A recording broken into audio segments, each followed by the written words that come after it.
My name is Isla Bennett, and the moment my mother said, "Your sister needs the venue more than you," something inside me went completely still. The venue was perfect. Oceanfront glass walls, white stone floors, sunset bleeding into the horizon like it was designed just for us.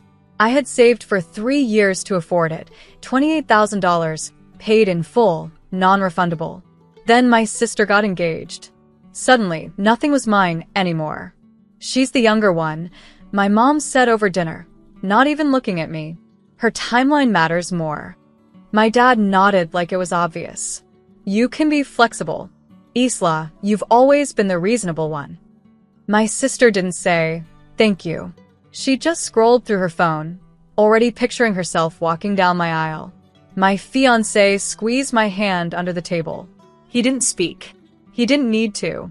I looked at my parents, at the people who raised me to believe sacrifice was love. And for the first time in my life, I didn't agree. "I'm not giving it to her," I said quietly. My mother's eyes hardened. "You don't have a choice." That night, lying awake beside the man who never asked me to shrink, I realized something. They could take the venue, but they couldn't take us. And by morning, I had made a decision they never imagined. By sunrise, I had already canceled everything.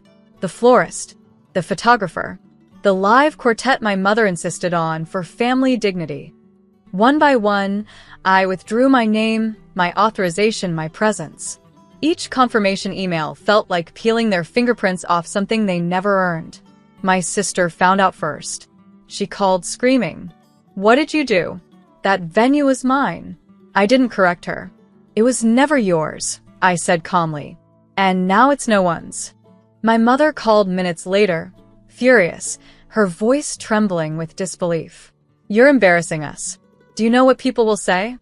I stared at the packed suitcase at my feet. For once, I didn't care. My fiancé walked in holding 2 passports. He didn't ask if I was sure. He just said, "Our flight leaves in 4 hours." No venue, no guests, no negotiations, just us. At the airport, I turned off my phone. The silence was immediate, sacred. When the plane lifted into the sky, I felt something release inside me. Not grief, not anger. Freedom. They thought canceling meant losing. They didn't know I had already chosen something better. Because somewhere over the Indian Ocean, wearing nothing but certainty, I was about to marry the only person who never tried to take anything from me.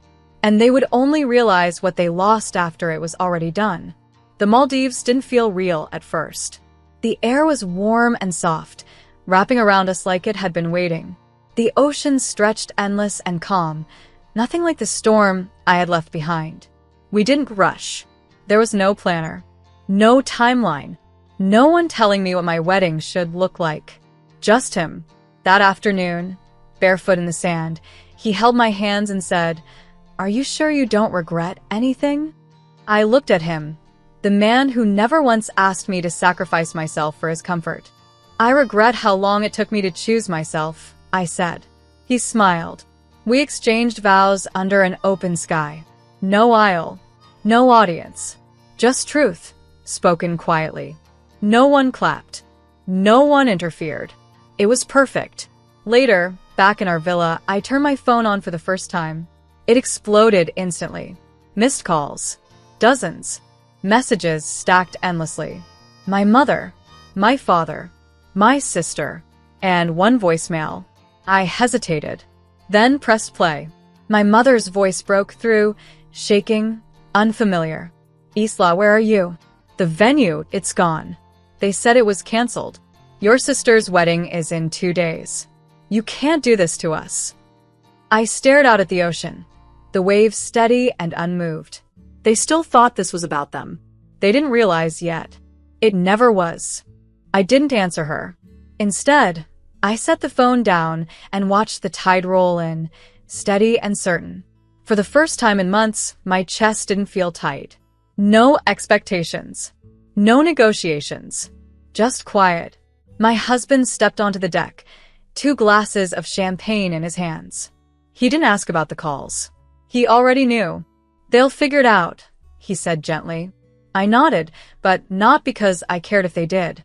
My phone buzzed again. A text from my father this time. "You made your point. Call your mother." I stared at the message, remembering all the times I had been told to apologize for things that were never mine to fix. I typed one sentence. I didn't make a point. I made a choice. Then I turned the phone off again.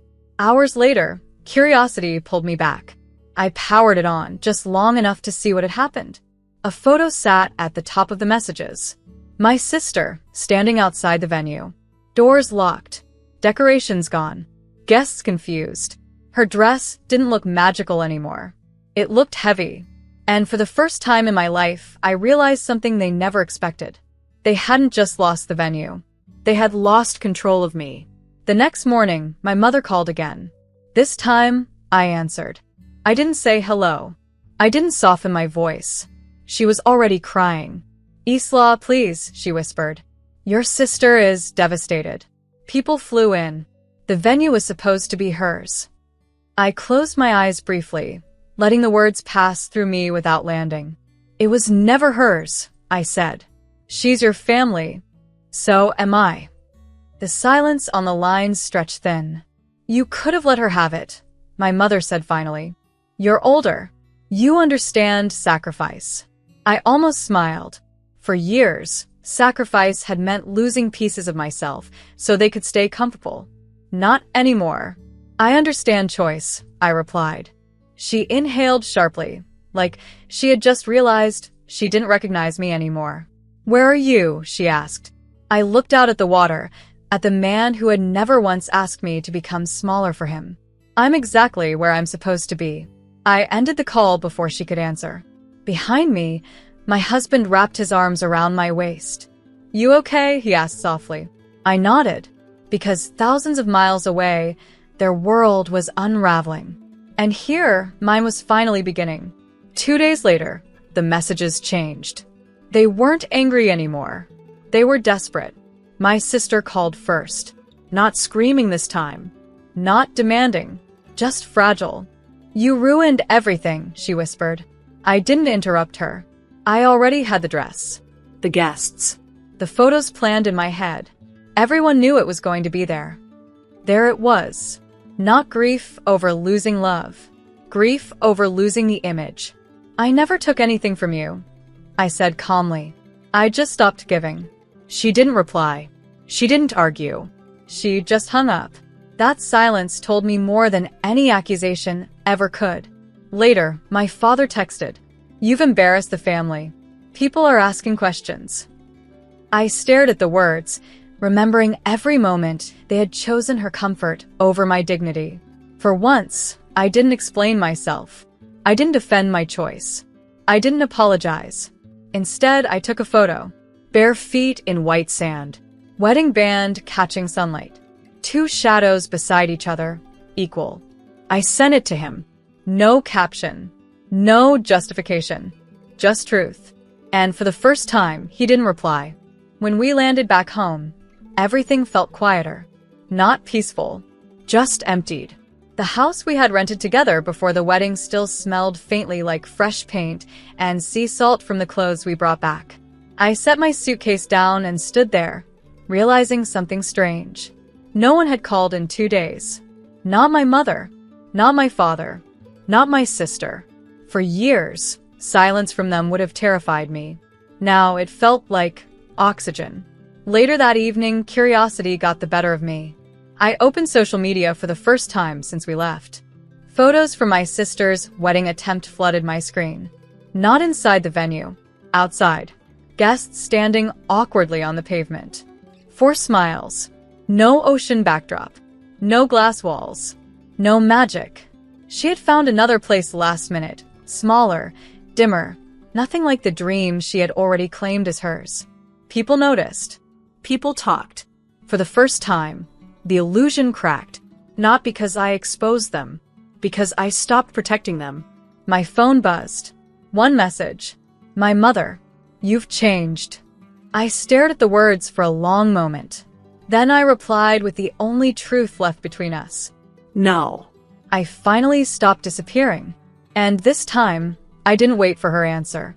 A week later, an envelope arrived. No return address. Just my name in my mother's handwriting. Inside was a single photograph. Me, standing at the original venue months ago, barefoot on the white stone floor, smiling into the sunset. I remembered that moment.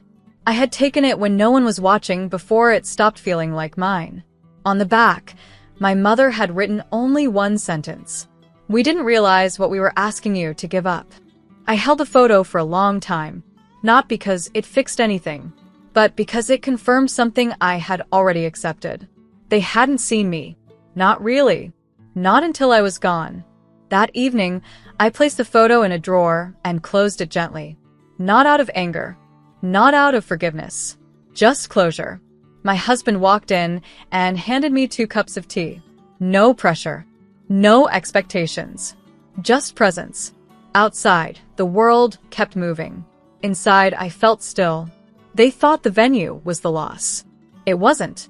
The real loss was their version of me. The one who always said yes, always gave in, always disappeared so they could shine. That version was gone. And I wasn't coming back.